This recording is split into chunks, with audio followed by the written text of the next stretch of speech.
also have Cricketers Welfare Association of Bangladesh President Mohammad Mitul.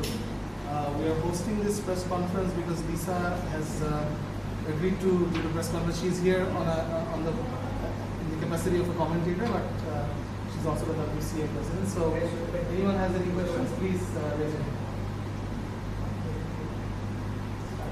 Lisa, you have seen work working. How does it work? Sorry? I mean, that new body has Yes. works. How are they doing? Well, it's been great to actually be here in Bangladesh and to actually catch up with Mithun and a number of the other committee members the other night. We had about an hour conversation at our hotel, and it was wonderful to actually get an understanding of what the new administration have been doing. Obviously, there's been some challenging times for them, and they've probably been faced a fair bit of criticism. But at the end of the day, they're here representing the entirety of the cricketers, professional cricketers in Bangladesh, and I think they've been doing a wonderful job. These are new administrators who are learning about a players' association and what they can do and how they can be the voice for professional cricketers in Bangladesh. I think you know about the previous body of work. Do you think the new work is quite different from the previous one? Yeah. Well, the previous body, I think there was only a couple of people that were involved in that, and it's very hard to look after such a big cohort of players with only 2 administrators. And what we've seen around the world is a true players association has a slight disconnect from the governing body, because both groups are still working to try and ensure that the growth of the game and the sustainability and the welfare of the players is at the foremost or at the front of mind. But having a separate group of people that can work and build those relationships with those players without being the ones to hand out the contract and things like that, that means that there's no conflict of interest, and trust can be built with the players and obviously the new executives. Good morning. I saw you were talking with legal now. What was the conversation you were having with him? Well, I had to do the pitch report, so I was just getting ready and he was standing behind, and he said to me, what do you think? So then I actually gave him my impressions of the pitch and obviously put that in the pitch report. And then I realised, I said, hang on, shouldn't I be asking you? You're the one that plays here very regularly, but supposedly Litandas does that regularly. I think maybe it's a chance for him just to test that the commentators actually know what we're talking about.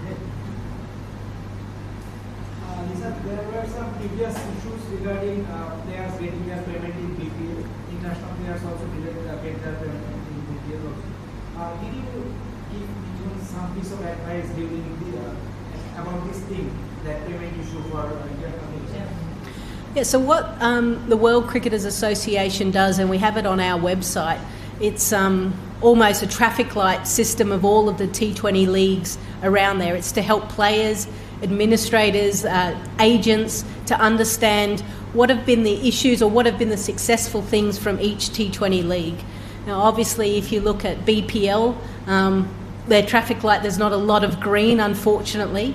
And I think, speaking to Mithun, I said this is an opportunity for them as a new organisation, a new executive, to be able to work with Bangladesh Cricket Board to ensure that overseas players want to come here and play, and that potentially they can get into the amber green lights, and for it to be a tournament that people want to travel and be part of, because you've got some wonderful facilities, you've got some wonderful cricketers. Obviously, that's shown how Bangladesh have been able to perform in recent times.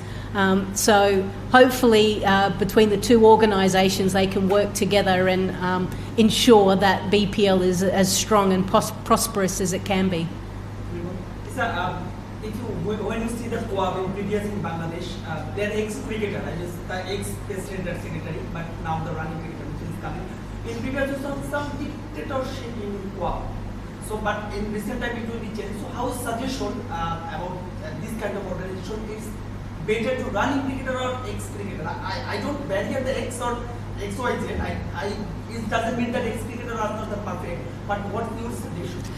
Yeah, what I can tell you is the number of players' associations that are part of the World Cricketers Association, so ACA, so the Australian Cricketers Association, PCA, SA, SACA as well. What tends to be is there has to be current players involved in the executive, because they tend to be the touch point for people within that players association to understand what the national players or even domestic players are going through.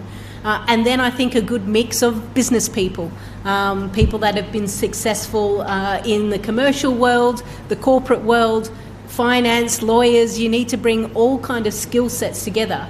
But at the end of the day, the Players Association is the voice of the entire playing group. So you need current players, past players to be part of that. Last.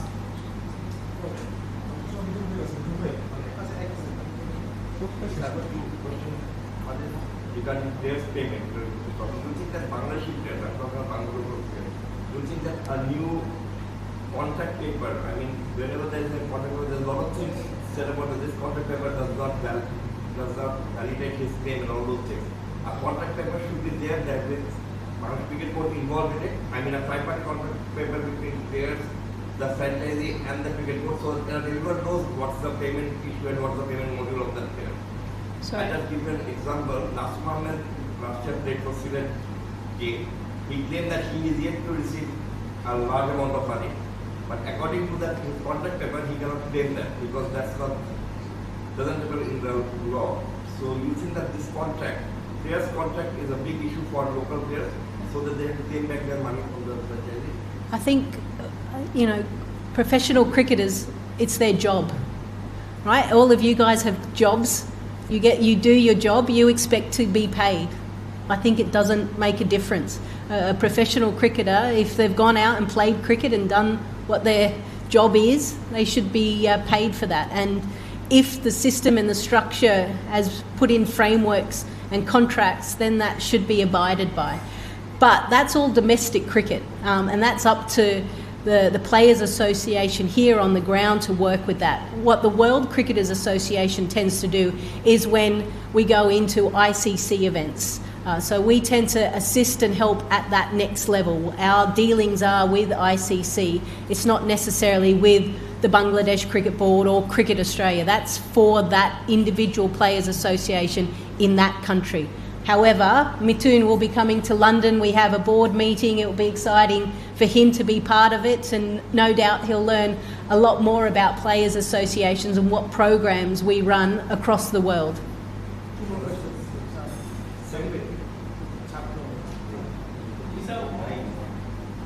So often a question is like, if a cricket association and cricket board are rival organizations, very often this question arises. So what's the view in this regard? Like, if the cricket association and cricket board are these two rival associations, or they are going on? Yeah, well, you look around professional sport around the world, football, basketball, American football, they all have a players' association. It's all about the players being a genuine partner within the game and helping to shape the game. I think at the end of the day, everyone wants the same thing.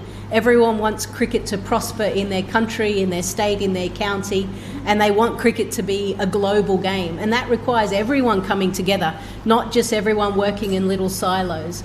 It's all for individual players' associations. It's up to that country and those players if they want it. We understand at WCA that there's going to be cultural differences. And we've found that education in what actually a player association is really important. And I think we've got some information for you guys just to learn and understand what we do. It's not just about remuneration or contracts. There are so many other things that we look after. Literally, as soon as a player comes into the professional setup, they're pretty much a member until the day they die. That's the great thing about a cricket community. And there's Mithun's given me a number of examples of how they've assisted and helped players and players' families as well in times of need. And there's going to be constant assistance required to ensure that the health, safety and the mindset of a player is ready to go so that they can perform on the field. And a Players Association does a lot of work to enabling that. Are you aware what happened with Test cricketer 9 son? Nine was on the Test cricketer who got assaulted by the police. Yep. It's something that I'm not really across, so I'm not into Bangladesh news to understand, but I believe Mithun's been in constant communication and they're providing support for him.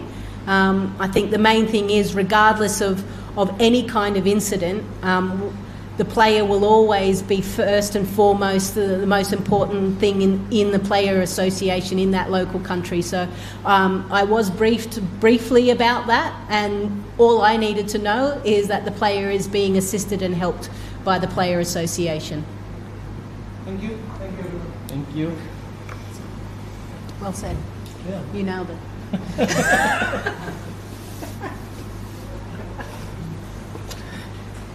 you so much. No worries.